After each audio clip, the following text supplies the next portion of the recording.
ओम गणेशाय नमः। ओम नमः शिवाय। मैं निखिल ज्योतिषाचार्य आप सभी का मेरे चैनल पर पुनः स्वागत करता हूं। आशा करता हूं कि आप सभी स्वस्थ होंगे। महादेव की कृपा आप सभी पर सदैव बनी रहे। कि वीडियो मकर यानी कि कैप्रिकॉन के लिए बहुत विशेष है, क्योंकि वीडियो है 2 जून से 8 जून 2025 के साप्ताहिक राशिफल के बारे में। कैसा रहेगा आने वाला सप्ताह मकर के लिए, कैप्रिकॉन के लिए। जो मेरा साप्ताहिक राशिफल होता है वो प्रमुखतः चंद्रमा और उनकी गति पर आधारित होता है। चंद्रमा एक ऐसे विशेष ग्रह हैं जो बहुत तेज़ गति से भागते हैं, करीबन 2.25 से 2.5 दिन में राशि बदल लेते हैं। तो स्वाभाविक है कि पूरा हफ्ता जो कि 7 दिन का होता है उसमें कई बार राशि बदलेंगे। मन के कारक है और उनकी विशेषता ये भी है जिस भी भाव में जाते हैं उसको एक्टिवेट कर देते हैं। इसीलिए डे टू डे एक्टिविटीज़ पर उनका इम्पैक्ट बहुत होता है और इसलिए साप्ताहिक राशिफल की विशेषता बहुत होती है। क्या इम्पैक्ट रहेगा आने वाले सप्ताह में चंद्रमा के इस गोचर का हमारे जीवन पर, या बाकी ग्रहों के साथ उनके संबंध का हमारे जीवन पर, क्या अच्छा क्या बुरा संभावित हो सकता है, इसको समझने के लिए साप्ताहिक राशिफल अति विशेष होता है। यदि आपकी लग्न राशि या चंद्र राशि मकर है, दोनों ही गाइडेंस के लिए इस राशिफल को देख सकते हैं। जहाँ से ज़्यादा रिलेट करता है, सूट करता है, वहाँ से इसको ऑब्जर्व कीजिए।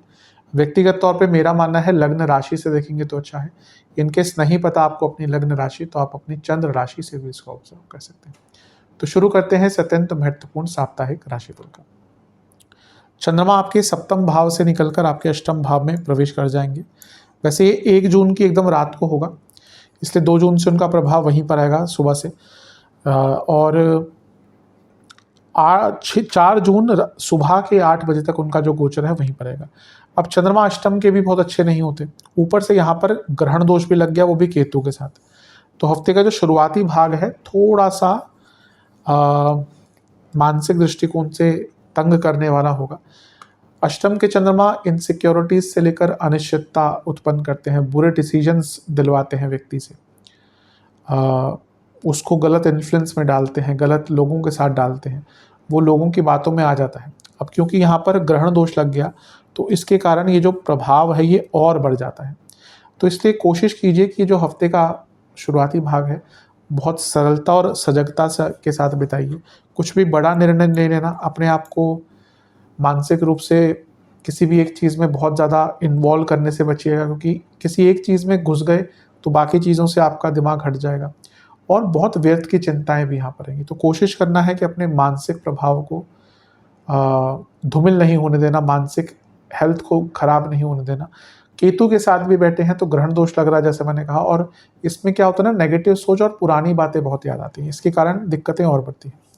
नवांश कुंडली बता रही है कि बहुत ज़्यादा सोचेंगे लेकिन धन अचानक से आ सकता है। दशांश कुंडली कार्य क्षेत्र में जितना आपका काम है उतना ही उसी पर फोकस करें, इधर उधर ना जाए। बिजनेस की जहाँ तक बात है ठीक है यहाँ पर, लेकिन वाणी में सौम्यता बहुत काम आएगी। जहाँ तक लव लाइफ की बात है, अगर प्रॉब्लम्स चल रही हैं थोड़ा सा उनको निवारण हो सकता है बातचीत कर। वैवाहिक जीवन एक ही परेशानी दिख रही है कि अच्छा एक कम्युनिकेशन नहीं हो पा रहा, ये जो बातों का आदान प्रदान है वो नहीं हो पा रहा।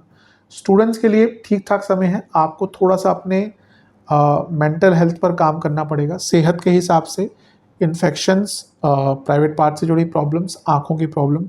सर्वाष्टक में आपका लग्न भाव ही अत्यंत बड़ी है। मैं ये कहूँगा कि बहुत उत्सुकता रहेगी कुछ बड़ा बदलाव करने की, लेकिन यहाँ पर चंद्रमा की स्थिति के कारण थोड़ा सा कंट्रोल कीजिएगा। 4 जून सुबह के 8 बजे के आसपास चंद्रमा राशि बदलकर कन्या में प्रवेश कर जाएंगे और 6 जून रात के 9 बजे तक उनका गोचर वहीं पड़ेगा। चंद्रमा का भाग्य स्थान में आना एक प्रकार से अच्छा ही माना जाता है।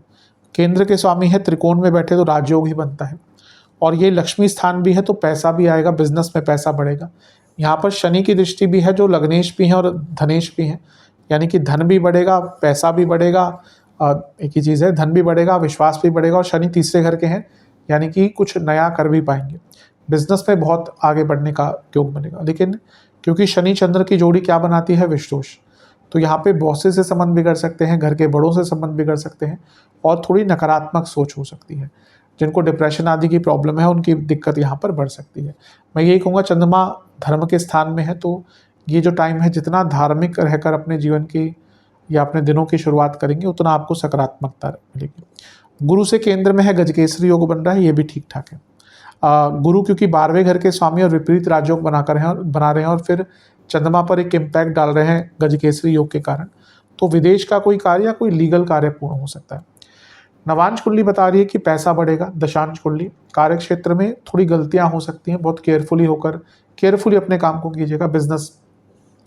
बिजनेस में मैं यही कहूँगा कि आप थोड़ा सा ना सौम्यता अपने व्यवहार में रखें। यहाँ पे ईगो क्लैशेस बहुत हो सकते हैं। लव लाइफ, एक जो सच्चा प्यार होता है ना, वो कहीं ना कहीं गायब हो चुका है। बाकी चीज़ें इतनी ओवर पावरिंग हो चुकी हैं। किस चीज़ से रिलेशनशिप स्टार्ट हुआ था? प्यार से। वो कहाँ है? ढूंढिए। वैवाहिक जीवन, कुछ नयापन लाइए, क्रिएटिविटी लाइए। ऐसा लग रहा है बहुत बोरिंगनेस आ गई है। स्टूडेंट्स, प्लानिंग पर काम कीजिए। आपकी प्लानिंग बिल्कुल भी प्रैक्टिकल नहीं है। सेहत की जहाँ तक बात है, जोड़ों का दर्द तंग करेगा, नसों की प्रॉब्लम तंग करेगी। सर्वाष्टक में आपका सप्तम भाव बली है। बिजनेस में कुछ बड़े बदलाव करने के लिए बहुत अच्छा टाइम है। 6 जून रात के 9 बजे के आसपास चंद्रमा राशि बदलेंगे और आपके 10वें भाव में आ जाएंगे और सप्ताह के अंत तक यहीं पर रहेंगे। इसी दिन बुध का गोचर भी हो जाएगा। अब यहाँ पे चंद्रमा पर बहुत सारे ग्रहों का प्रभाव है। मंगल की दृष्टि, शुक्र की दृष्टि, गुरु की दृष्टि, राहु की दृष्टि, 4 ग्रहों की दृष्टि है। खैर, मंगल 7 तारीख को राशि बदल लेंगे तो 1 दिन का ही प्रभाव रहेगा उनका, लेकिन इतने सारे ग्रहों का प्रभाव चंद्रमा को बहुत एक्टिवेट कर देता है और ये अच्छा नहीं होता। मेरे हिसाब से चंद्रमा पर बहुत सारे ग्रहों का प्रभाव कन्फ्यूजन क्रिएट करता है। अच्छा क्या है कि सप्तमेश है, सप्तम भाव के स्वामी और 10वें घर में है। यहाँ पे उन पर शुक्र की दृष्टि है जो आपके 10वें घर के यानी कि करियर के भाव के स्वामी है और योग कारक है, तो यहाँ पे प्रमोशन हो सकती है। राहु का प्रभाव है विदेश से पैसा, गुप्त धन। गुरु का प्रभाव है लीगल कार्यों में सफलता, विदेश से धन, 12वें घर के स्वामी है। मंगल का प्रभाव है जो लाभ स्थान के स्वामी है, तो पैसा बहुत बड़ा आता हुआ दिख रहा है, बिजनेस में लाभ होता हुआ दिख रहा है। और गुप्त धन की बात कर लीजिए, प्रमोशन की बात कर लीजिए, सब कुछ अच्छा है। नेगेटिव क्या है? इतने सारे ग्रहों का प्रभाव जिसमें से मंगल राहु का प्रभाव है। गुस्सा बहुत रहेगा, इम्पल्सिवनेस बहुत रहेगी, अपनों से या फिर कार्यक्षेत्र में झगड़े हो सकते हैं, इस चीज़ से बचिएगा। शुक्र का प्रभाव भी है तो फिर ऑफिस पॉलिटिक्स भी तंग करेगी। नवांश कुंडली बता रही है कि अपनी फैमिली लाइफ पर, पर्सनल लाइफ पर थोड़ा ध्यान दीजिए। दशांश कुंडली कार्यक्षेत्र में अचानक से यात्रा का योग बन सकता है, अगर वैसा काम आपका है। कुछ काम जो अटक रहे थे वो भी पूर्ण होंगे। जल्दबाजी से बचिएगा। बिजनेस में आपको ना थोड़ा सा पार्टनरशिप पर ध्यान देना पड़ेगा, अपने सोशल सर्कल पर, अपने कम्युनिकेशन पर, कनेक्शंस पर थोड़ा काम करना पड़ेगा। लव लाइफ अच्छा टाइम नहीं। कुछ लोगों के कारण प्रॉब्लम्स चल रही हैं, वो इन्फ्लुएंस कर रहे हैं दोनों में से किसी को। और दूसरा, भरोसा भी यहाँ पे ज़्यादा नहीं रहेगा। वैवाहिक जीवन, कॉन्शियसनेस की कमी है, एक दूसरे को समझ ही नहीं पा रहे, एक दूसरे की ज़रूरतों को नहीं समझ पा रहे। स्टूडेंट्स की जहाँ तक बात है, अपनी मेंटल सेहत पर ध्यान दीजिए। फिर से कहूँगा, यहाँ पे थोड़ा सा प्रॉब्लम दिख रहा है सेहत के हिसाब से। कफ रोग, छाती के रोग, लोअर बॉडी में दर्द, रक्त विकार। सर्वाष्टक में आपका 3रा भाव बली है।